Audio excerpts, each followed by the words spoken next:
ಅಣ್ಣ, ನನಗೊಂದು ಡೌಟು. ಏನದು?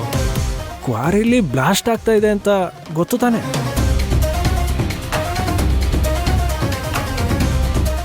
ಗೊತ್ತಿದ್ದು ಬ್ಲಾಸ್ಟ್ ಆಗೋ ಜಾಗಕ್ಕೆ ಯಾಕೆ ಹೋದೆ ನೀನು?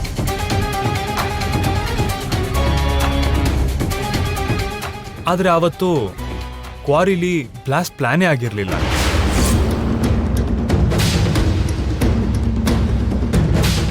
ಆದರೆ ಆ ಒಂದು ಬ್ಲಾಸ್ಟ್ ಯಾಕಾಯ್ತು ಅಂತ ಈಗಲೂ ಅರ್ಥ ಆಗ್ತಾ ಇಲ್ಲ.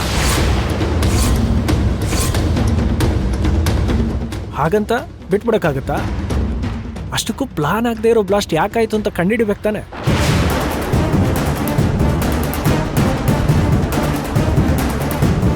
ನನಗೆ ಗೊತ್ತಿದ್ದಂಗೆ ಇದನ್ನ ಯಾರೋ ಬೇಕು ಅಂತಾನೆ ಮಾಡಿದ್ದಾರೆ ಅನ್ಸುತ್ತೆ. ವಿವೇಕ್ ಹೇಳ್ತಾ ಇರೋದು ನೋಡಿದ್ರೆ ನನಗೂ ಡೌಟ್ ಬರ್ತಿದೆ ಮಿತ್ರ.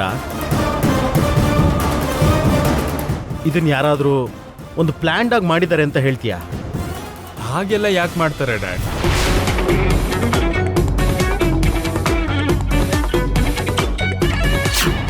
ನಿನಗೆ ಭಯ ಹುಟ್ಟಿಸೋದಿಕ್ಕೆ, ನಿನ್ನ ಮೈಯಲ್ಲಿ ನಡಕ ಹುಟ್ಟಿಸೋದಿಕ್ಕೆ ನಾನಿಲ್ಲಿಗೆ ಬಂದಿರೋದು.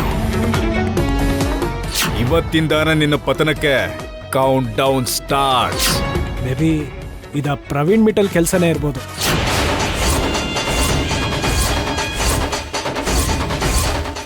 ನಾನು ಕೊಡೋ ಪ್ರತಿ ಏಟನ್ನು ಎದುರಿಸಕ್ಕೆ ಸಿದ್ಧವಾಗಿರೋ.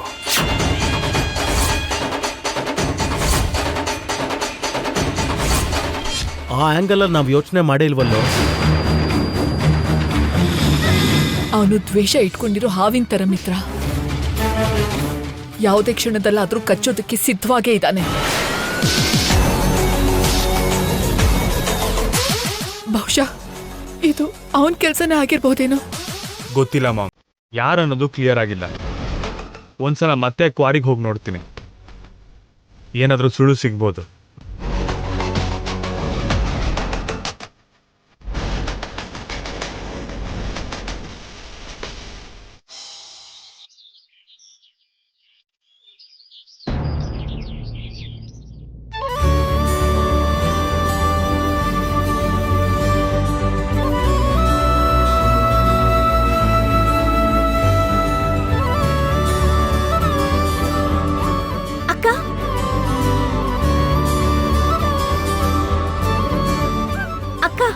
ಆಗ್ಲೇ ಓಡಾಡೋದಕ್ ಶುರು ಮಾಡಿದ್ಯಲ್ಲ, ನೀನೇ ಮಾಡ್ಬೇಕಾಗಿರೋ ಕೆಲ್ಸಗಳು ಏನಿದೆ ಹೇಳು. ಇವತ್ತು ಶುಕ್ರವಾರ ಅಲ್ವಾ ಜಾನು? ಮನೇಲಿ ಪೂಜೆ ಮಾಡಿದ್ರೆ ಎಲ್ರಿಗೂ ಒಳ್ಳೇದು ಅಂತ. ಸ್ವಲ್ಪ ರೆಸ್ಟ್ ತಗೋಬೋದಲ್ವಾ ಅಕ್ಕ? ಪರವಾಗಿಲ್ಲ ಜಾನು.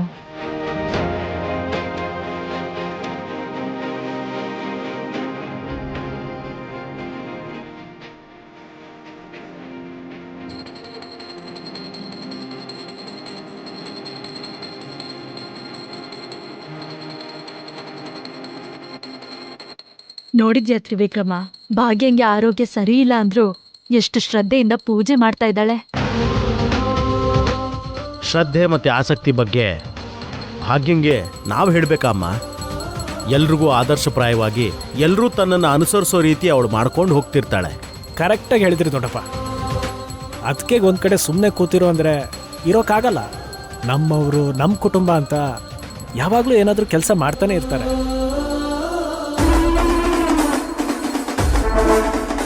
ಆಂಟಿ, ನಿನ್ನೆ ಅರವಿಂದ ಆಂಟಿಗೆ ರಿಯಲೈಸ್ ಆಗೋಕೆ ಸೂಪರ್ ಪ್ಲಾನ್ ಮಾಡಿದ್ರೆ ಆಕ್ಷನ್ಗೆ ರಿಯಾಕ್ಷನ್ನೇ ಬರಲಿಲ್ವಲ್ಲ? ಸ್ಲೋ ಆಗಿ ಬರುತ್ತೆ ಮನೀಷಾ, ಪೇಷನ್ಸ್ ಆಗಿ ವೇಟ್ ಮಾಡಬೇಕು. ನೋಡಿದ್ರ ಆಂಟಿ, ಭಾಗ್ಯ ತಾನು ಪೂಜೆ ಮಾಡದಿದ್ರೆ ಯಾರಿಗೂ ಪುಣ್ಯ ಬರಲ್ಲ ಅನ್ನೋ ಹಾಗೆ ಆಗ್ಲೇ ಎದ್ದು ಪೂಜೆ ಪುರಸ್ಕಾರ ಎಲ್ಲ ಶುರು ಮಾಡಿದಾಳೆ. ಇದನ್ನೇ ಅನ್ನೋದು ಕೈಲಾಗದೆ ಇದ್ರು ಶೋ ಆಫ್ ಮಾಡೋದು ಅಂತ. ಸರಿಯಾಗಿ ಹೇಳಿದ್ರಿ ಆಂಟಿ. ಮನೀಷಾ, ನೀನ್ ರೆಡಿನಾ? ಹೊರಡೋಣ. ಎಲ್ಲಿಗ್ ಮಿತ್ರ? ಕ್ವಾರಿಗೆ.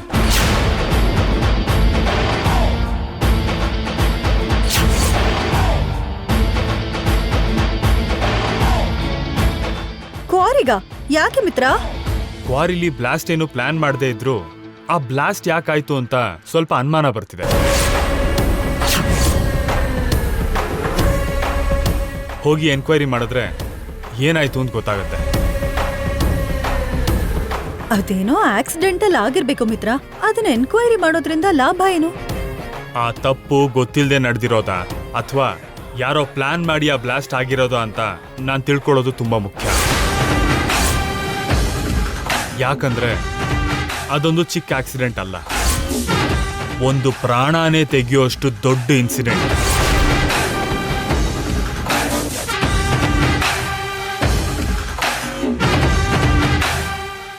ಏನಿದು, ರೆಸ್ಟ್ ತಗೊಳ್ಳೋದಲ್ವಾ? ಆರ್ತಿ ತಗೊಳ್ಳಿ.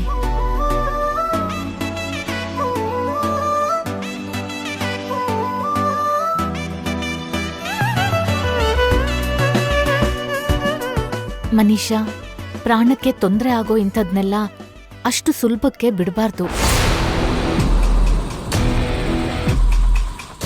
ಆ ಬ್ಲಾಸ್ಟ್ ಹಿಂದೆ ಇರೋ ಕಾರಣನ, ಆ ಬ್ಲಾಸ್ಟ್ ಮಾಡ್ದವ್ರನ್ನ ಕಂಡು ಹಿಡಿಲೇಬೇಕು.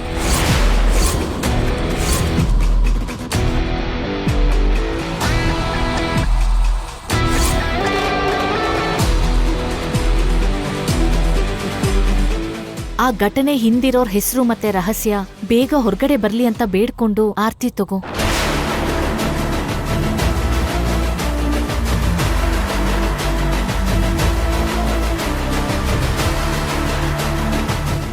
ಇವಾಗ ಎನ್ಕ್ವೈರಿ ಏನಾದ್ರೂ ಶುರುವಾದ್ರೆ ನನ್ನ ಸೀಕ್ರೆಟ್ಸ್ ಎಲ್ಲ ಹೊರಗಡೆ ಬರುತ್ತೆ. ಏನ್ ಯೋಚನೆ ಮಾಡ್ತಿದ್ಯಾ ಮನೀಷಾ? ನಡಿ ಹೊರಡೋಣ. ಮಿತ್ರ, ನಿಂಗ್ ಕೂಡ ಗುಣ ಆಗಿಲ್ಲ, ಆಗಿರೋ ಗಾಯ ಕೂಡ ಕಡಿಮೆ ಆಗಿಲ್ಲ. ಅಷ್ಟರಲ್ಲಿ ಈ ಎನ್ಕ್ವೈರಿ ಇನ್ವೆಸ್ಟಿಗೇಷನ್ ಎಲ್ಲ ಯಾಕೆ ಬೇಕು ಹೇಳು?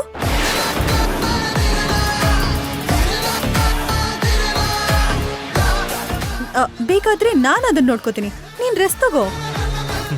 ಪರವಾಗಿಲ್ಲ ಬಿಡು ಮನೀಷಾ, ಪೂರ್ತಿ ಬೆಡ್ ರೆಸ್ಟ್ ಮಾಡೋಂಥ ಪರಿಸ್ಥಿತಿ ನನಗೇನಿಲ್ವಲ್ಲ. ಮಿತ್ರ, ಈ ವಿಷಯದಲ್ಲಿ ಒಂಚೂರು ಕೇರ್ಲೆಸ್ ಮಾಡಬೇಡ, ಕೂಲಾಗಿ ತಗೋಬೇಡ. ಯಾಕಂದ್ರೆ ನಡೆದಿರೋದನ್ನ ನೋಡ್ತಾ ಇದ್ರೆ ಯಾರೋ ಪ್ಲಾನ್ಡ್ ಆಗಿ ಮಾಡಿದ್ದಾರೆ ಅಂತ ಅನಿಸ್ತಿದೆ.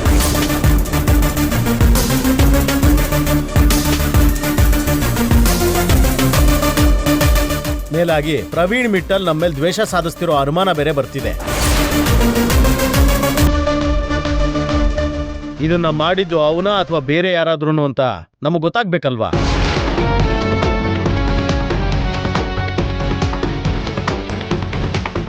ಹೌದು ಡ್ಯಾಡ್, ಅದಕ್ಕೆ ಈ ವಿಷಯನ ನಾನೇ ಮುಂದೆ ನಿಂತು ಇನ್ವೆಸ್ಟಿಗೇಟ್ ಮಾಡೋಣ ಅಂತ ಅನ್ಕೊಂಡಿದ್ದೀನಿ. ಮನೀಷಾ, ಹೊರಡೋಣವಾ? ಸರಿ ಮಿತ್ರ. ಆಂಟಿ ಬಾಯ್. ಆರ್ತಿ ತಗೊಳ್ಳಿ ಮಾವ. ಎನ್ಕ್ವೈರಿ ಮಾಡಿದ್ರೆ ನಮ್ ಬಂಡವಾಳ ಎಲ್ಲ ಗೊತ್ತಾಗತ್ತೆ ಅಂತ ಮನುಷ್ಯ ಹೇಳ್ತಾನೆ ಇದ್ನು. ಈಗ ಏನಾಗುತ್ತೋ ಏನೋ.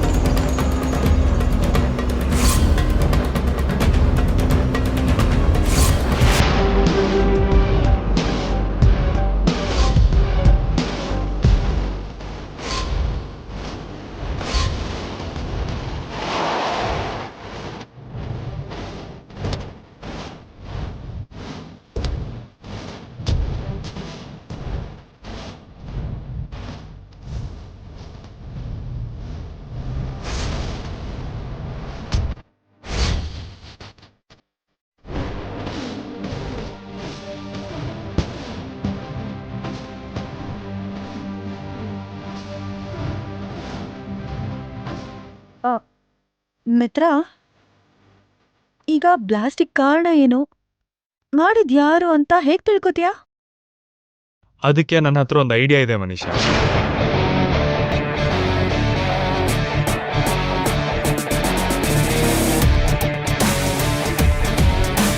ಮಿತ್ರ ಏನು ಟ್ವಿಸ್ಟ್ ಮೇಲೆ twist ಕೊಡ್ತಿದ್ದಾನೆ.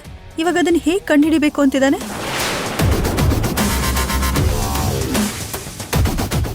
Chandu, good morning sir. Good morning Chandu.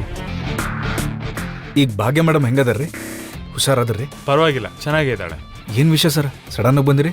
ಏನೂ ಇಲ್ಲ ಚಂದು, ಅವತ್ತು ಬ್ಲಾಸ್ಟ್ ಆಯ್ತಲ್ಲ, ಅದ್ರ ಹತ್ರ ಎಲ್ಲಾದ್ರೂ CC ಕ್ಯಾಮ್ರಾ ಇದೆಯಾ? CC camera? ಹಾಂ, ಐತ್ರಿ. That's great. ಆ ಸಿ ಸಿ ಕ್ಯಾಮ್ರಾ ಫುಟೇಜ್ ನೋಡಿದ್ರೆ ಸಾಕು ಆವತ್ತ ಬ್ಲಾಸ್ಟ್ ಯಾಕಾಯಿತು, ಯಾರಿಂದ ಆಯಿತು ಅಂತ ನಮಗೊಂದು ಕ್ಲಾರಿಟಿ ಸಿಗುತ್ತೆ. ನನಗೂ ಐಡಿಯಾ ಬರಲಿಲ್ಲ ನೋಡ್ರಿ. ನೋಡೋಣ ಬನ್ನಿ. Okay sir.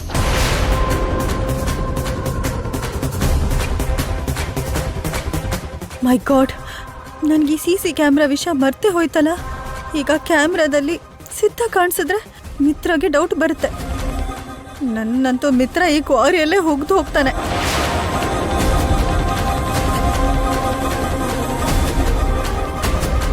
ಚಂದು, ಬ್ಲಾಸ್ಟ್ ಆಗಿ ದಿನದ ಫುಟೇಜ್ ತೋರಿಸಿ. Okay sir.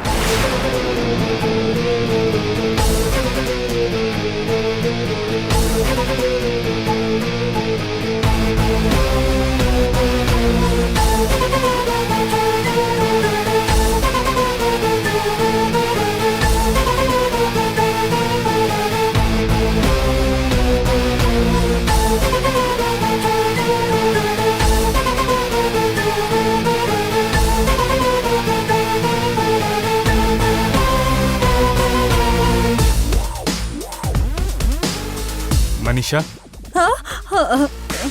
ಯಾರದು? ನೀನು ಯಾರ ಹತ್ರ ಮಾತಾಡ್ತಿದ್ದೆ?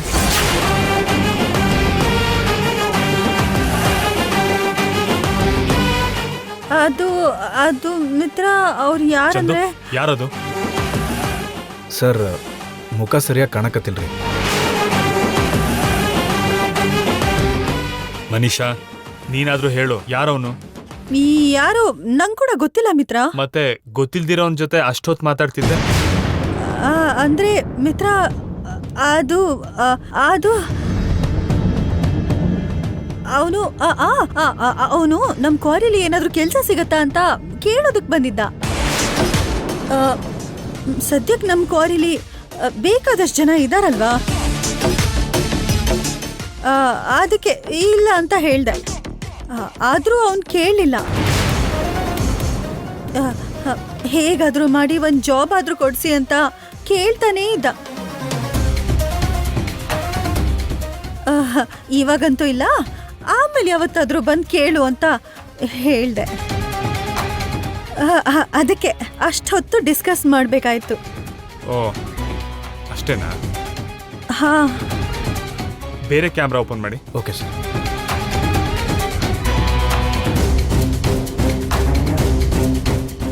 ಇವಾಗ ಫೂಟೇಜಲ್ಲಿ ಏನು ಕಾಣುತ್ತೋ ಒಂದು ಅರ್ಥ ಆಗ್ತಿಲ್ಲ.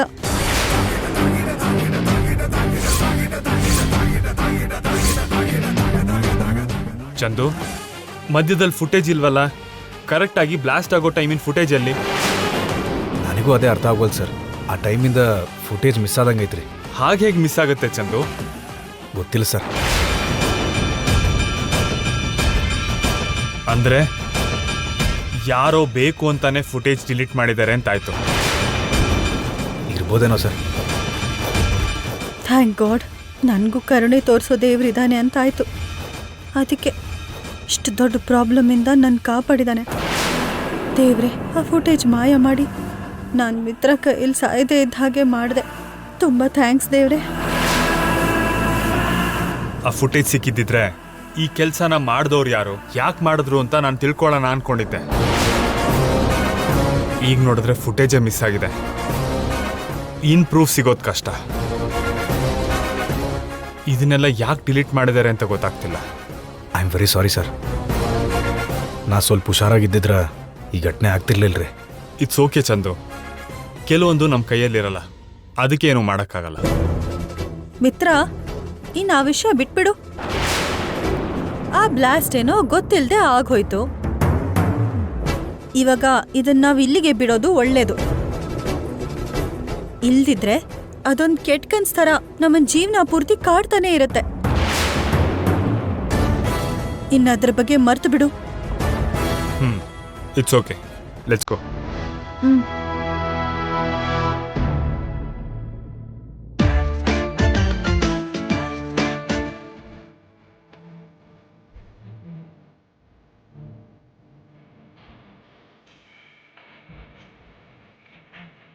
ಹಾಯ್ ಮೇಡಮ್, ಯಾರಿಗೆ ಜ್ಯೂಸ್? ನನಗೇನಾ? ನಿಮಗಲ್ಲ, ನಮ್ಮ ಅಕ್ಕಂಗೆ. ಓ, ಯಾವಾಗಲೂ ಅಕ್ಕಂಗೆನಾ? ಅವಾಗವಾಗ ನನಗೂ ಸ್ವಲ್ಪ ಸೇವೆ ಮಾಡ್ಬೋದು ತಾನೆ. ನಿನಗೆ ಯಾಕೆ ಮಾಡ್ಬೇಕು? ನಾನು ನಿನಗೆ ತಾಳಿ ಕಟ್ಟಿದ್ಮೇಲೆ ಸೇವೆ ಮಾಡಬೇಕು ಅಂತ ಯಾವ ಕಂಡೀಷನು ಇಟ್ಕೋಬೇಡ. ಮದ್ವೆಗೆ ಮೊದಲಿಂದನೇ ಸತಿ ಪತಿಗೆ ಮಾಡೋ ಯಾವ ಸೇವೆ ಬೇಕಾದರೂ ಮಾಡ್ಬೋದು. ನೀನ್ ಕಾಣ್ತಾ ಇರೋ ಹಗಲ್ಗನ್ಸಿಗೆ ಕಂಟ್ರೋಲ್ಲೇ ಇಲ್ಲ. ಆಕಾಶದಲ್ಲಿ ತೇಲ್ದೆ ಸ್ವಲ್ಪ ನೆಲದ ಮೇಲೆ ಓಡಾಡು. ಸರಿ, ಈಗ ಮದ್ವೆ ವಿಷಯ ತೆಗೆದು ಪಕ್ಕಕ್ಕಿಡು. ಅಟ್ಲೀಸ್ಟ್ ಪ್ರೀತಿ ಪ್ರಪೋಸಲ್ಗಾದ್ರೂ ಉತ್ತರ ಕೊಡ್ಬೋದಲ್ವಾ? ನೀನು ಪ್ರೀತಿ ಉತ್ತರಕ್ಕೆ ಕಾಯ್ತಾ ಇದೆಯಾ ಅಲ್ವಾ? ಕಾಯ್ತಾನೇ ಇರು. ಅದು ಕಾದು ಕಾದು ನಾನೇ ಮುದ್ಕ ಆಗೋ ಥರ ಇದ್ದೀನಿ. ಆದ್ರೆ ನಿನ್ನ ಕಡೆಯಿಂದನೇ ಒಂದು ರಿಪ್ಲೈ ಕೂಡ ಬರ್ತಾ ಇಲ್ಲ. ಬರ್ತಾ ಇಲ್ಲ ಅಂದಾಗ ಬಿಟ್ಬಿಡ್ಬೋದಲ್ವಾ? ಬರತ್ತೆ ಅಂತ ಕಾಯೋದ್ ಯಾಕೆ? ಉತ್ತರ ಕೊಡು ಅಂತ ಹಿಂಸೆ ಕೊಡೋದ್ ಯಾಕೆ?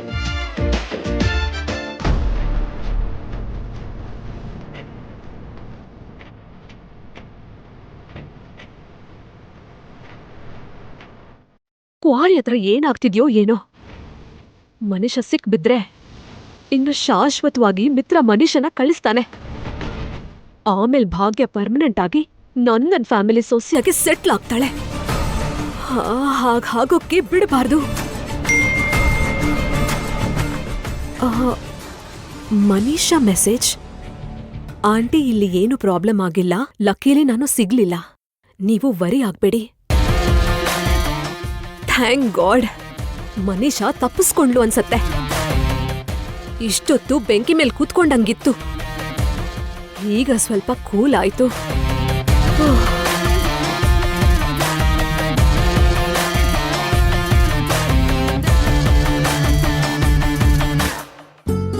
ನಿನ್ನನ್ನಷ್ಟು ಈಸಿ ಆಗಿಬಿಟ್ರೆ ನಾನು ವಿವೇಕ್ ಆಗೋಕೆ ಹೇಗೆ ಸಾಧ್ಯ?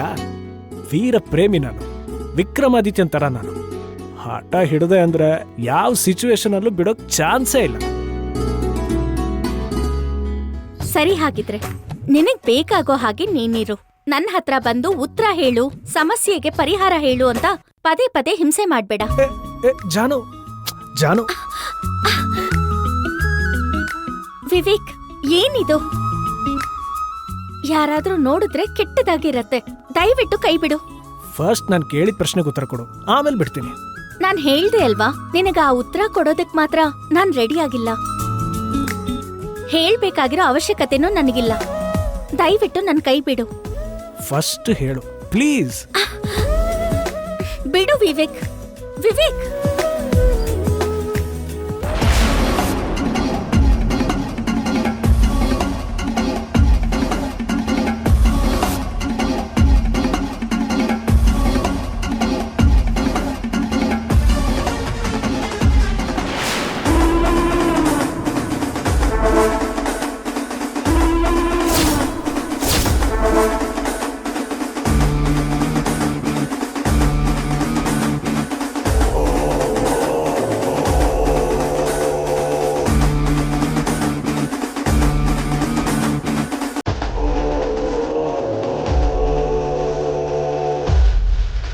ವಿವೇಕ್, ವಿವೇಕ್!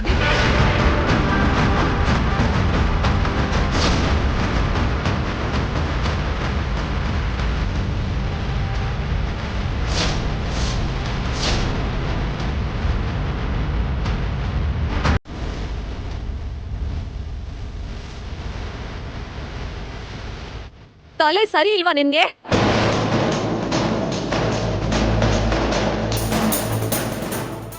ಅದು ಮಾಮ್, ಅದು ನೋಡು, ನಾವು ಕೈ ಹಿಡಿಯಕ್ಕಾದ್ರೂ ಪಕ್ಕದಲ್ಲಿ ನಿಂತ್ಕೊಳ್ಳಕ್ಕಾದ್ರೂ ಅವ್ರಿಗೊಂದು ಅರ್ಹತೆ ಇರಬೇಕು.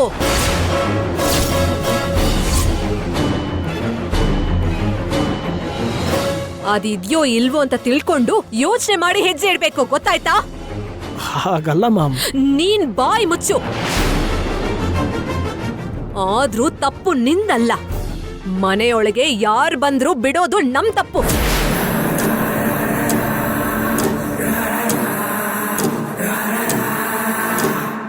ವಾಟ್ ಜಾನವಿ, ಅವನಿಗೇನೋ ತಲೆ ಕೆಟ್ಟು ಹೀಗೆಲ್ಲ ಆಡ್ತಾ ಇದ್ದಾನೆ. ನಿನ್ ಬುದ್ಧಿಗೇನಾಗಿತ್ತು?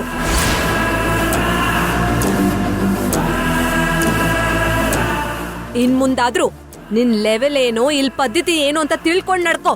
ಈ ಮಾತನ್ನ ನನಗಲ್ಲ, ಮೊದ್ಲು ನಿಮ್ ಮಗಂಗ್ ಹೇಳಿ ಅರ್ಥ ಮಾಡ್ಸಿ.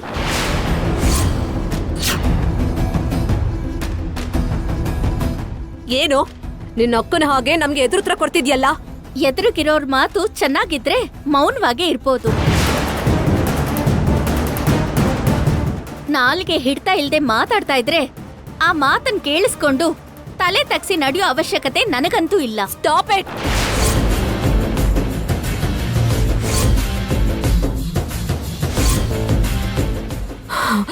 ನಿನ್ ಮಿಡಲ್ ಕ್ಲಾಸ್ ಬುದ್ಧಿನ ಇಲ್ಲಿ ತೋರಿಸ್ಬೇಡ. ಚಿಕ್ಕತ್ತೆ